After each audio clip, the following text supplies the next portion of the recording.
It is doubtful that anyone can own Christmas and football the way that Alana's family does.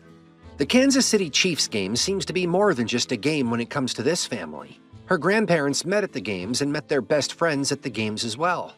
Their children practically grew up together to marry and become Alana's parents. With her family history, she was practically born and brought up to be the #1 fan of the Chiefs. She even considers the family a reason why they kept winning the games. Right now, Alana is being prepared to take over her parents' shop since they are retiring.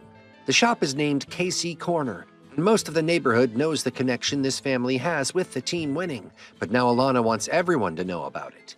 Alana's family has her grandpa Paul, her parents Hank and Leah, and her mother's parents Norma and Nick, all of them being a wholesome bunch with businesses on the same street. Alana tells her family that someone special is coming to visit on Tuesday, and it is not a date. They have been nominated for Fan of the Year award for the Chiefs, and a representative from the fan engagement department will visit to hear their story.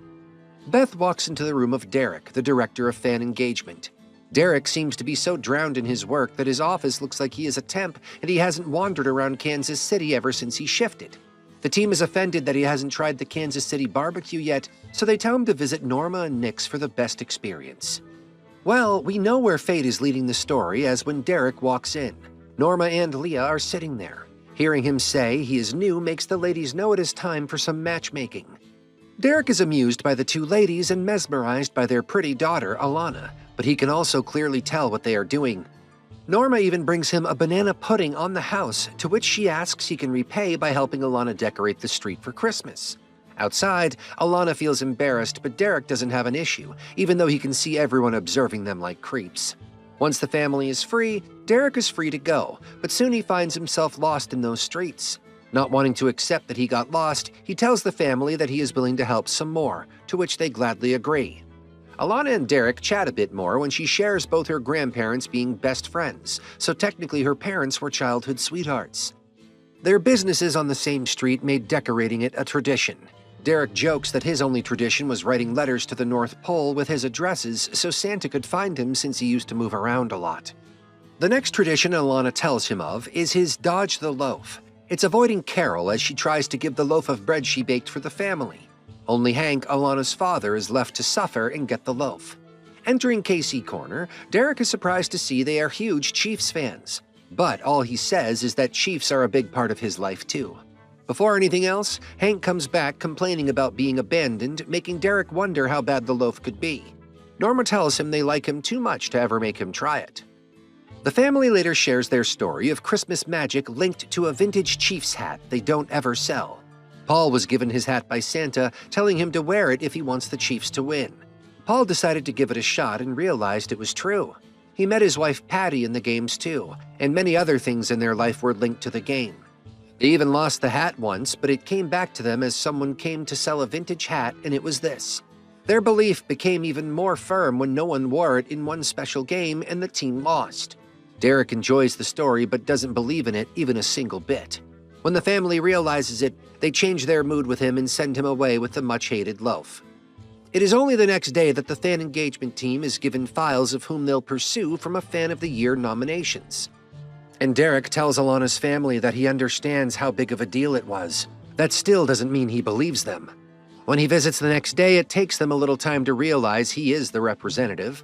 Instead of being nice like other family members, Alana is not a little, but a lot salty towards him, eventually driving him away with her demeaning remarks.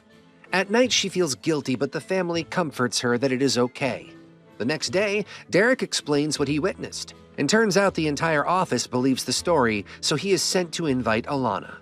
Finding her in a nearby store, the two apologize to each other for not being understanding. Derek then tells her that his team wants to do a feature on her family, and with her strong story, the office will vote for her family to win the award. They are then talking when Derek sees a girl wanting to see the game, but her parents can't buy a ticket. He decides to give up his ticket for her. Cute how he doesn't want to accept the sweet gesture. The fan engagement team is fully invested in this concept, and Beth wants the families to become the Christmas connection to the team. Derek suggests hosting a Chief-themed gingerbread competition at Norma and Nick's, which turns out to be a cute idea. On the day, Derek even visits to help around while the ladies want to make some cheeky kitchen romance happen for him and Alana. Too bad they don't know how to whisper. Later on, Derek visits a place nearby with his office mates when he decides to take a lone walk rather than go back with them. Seeing a family sitting by a fireplace, he asks if he can warm up by the fire, only to find out it's Alana's family. This time the family is drunk on eggnog and leaves it to Alana to invite Derek to stay. While sitting, the two again talk about the hat making, Alana questioning when he's gonna believe in fate fully. He says he wants to see the magic himself, for that only to have the first snow of the season fall right on cue. This time Derek agrees, making her laugh. The next day Alana comes in looking gorgeous for the party, making Leah tease her that it is a date. When Derek tells her the party is at the stadium, she asks Paul to go instead, since she wants him to experience the stadium in case they don't win and go there later. Paul tells her she should go as they are there with her in spirit.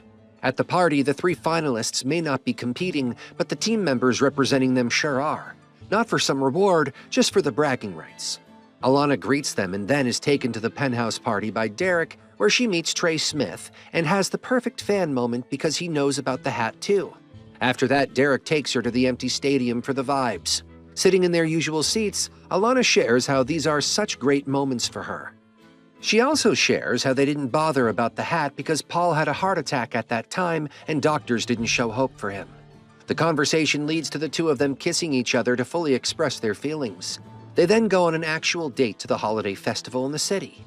The night is cute and sweet with the different drinks, conversations, and games, and ending it with an emotional expression of the two of them feeling like they are meant to be. The next night, Derek goes to the store to watch the Chiefs game with the family, but the team ends up losing.